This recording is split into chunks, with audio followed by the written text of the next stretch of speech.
Thank you all so much for stopping by today. Another hot day here in Georgia, Zone 8A.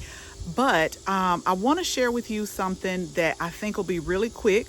But I want to see if y'all have ever heard of this or have you tried it and what do you think? Because the 5 that I've gotten off of this plant, they were so good, and I can't wait for them to like just start growing and growing in abundance. But I really want to get this potted up, and I'll tell you why. So let's go ahead and let's get started.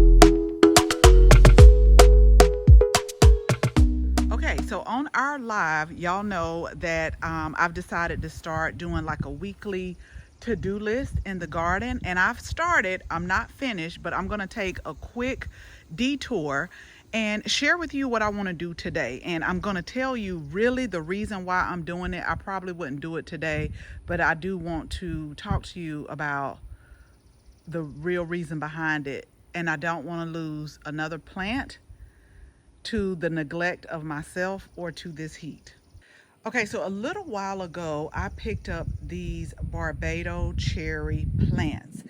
And I have all the intentions, y'all, of potting them up. But what happened the other night is we finally, after about 2 weeks of a dry spell, so we finally was able to get like a hard rain. Now, it came down, but it only came down for a good 10 minutes, but it did like help me out a lot as far as having to keep watering the plants in the containers. But what happened was it also got windy, and so one of these plants was knocked over, so it didn't get watered at all. But I want to tell you about the Barbados Cherry because I was never like, so I'm starting to like cherries now. I didn't really grow up with it.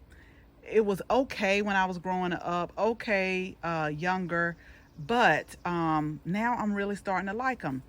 But what really drew me to the plant when I was at the garden center is these blooms right here. And so I was like, oh, these are some really pretty blooms. And I'll show you the tag. They're the Barbados Cherry. But these plants have actually started producing some cherries on here. So one day I was just like, and it's like one small one right here. But as they come, y'all, I really like take them off. So one day I was like, you know what? I'm going to go ahead and get these. I think they'll look pretty. I really love the blooms. And so I tried the cherry when it was red. And it's like a nice sweet tart flavor. It is really good. So I ended up saying, okay, we got to get these growing, and they're in a smaller pot today. Now this is what I'm going to do, y'all, because it's supposed to be quick. It's not supposed to be long because I still have to work on the other things. So we did purchase 2. I'm going to put them in 2 bigger pots. Just so I can get some good growth on them. Oftentimes I will wait until the fall when a lot of the pots go on clearance, or if I just find that perfect pot. I haven't found it yet.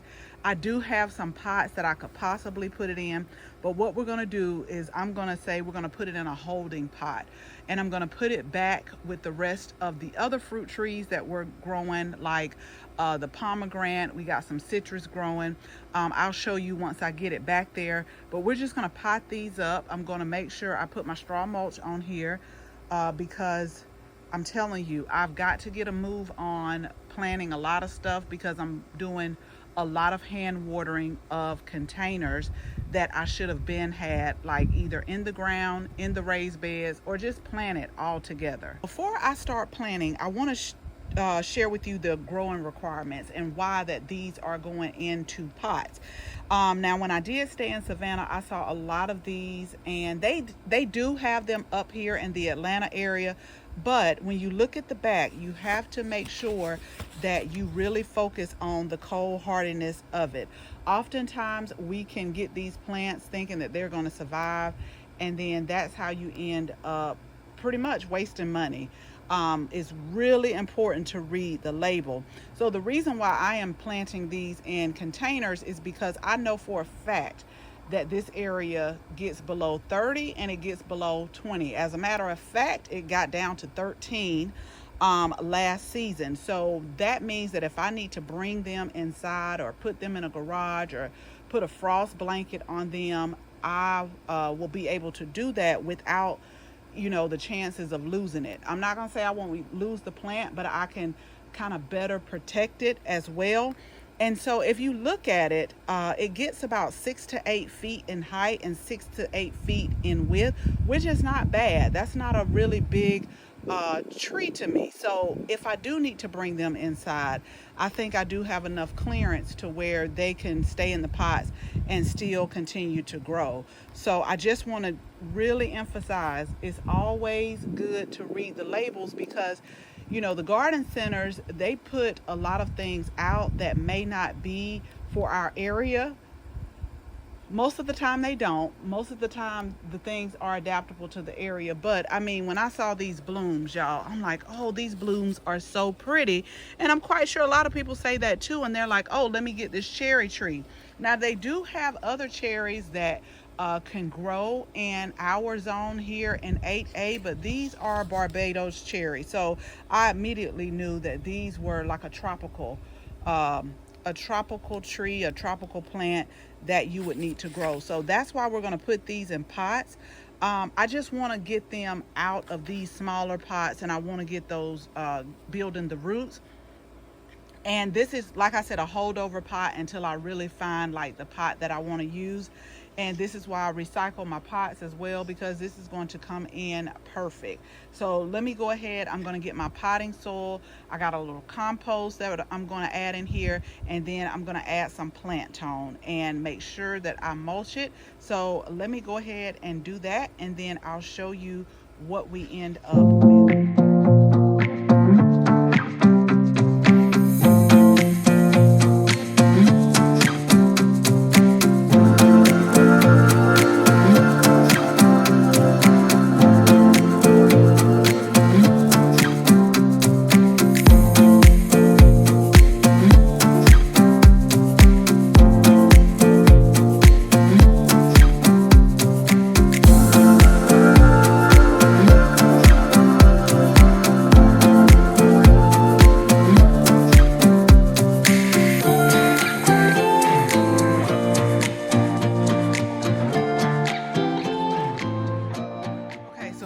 Kind of like our holding station for the different plants that I need to find a pot for.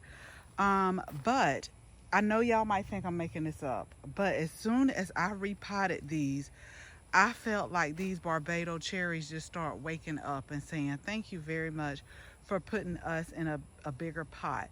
Now, I'm going to have to pot them up probably again, but this will buy me a little bit of time.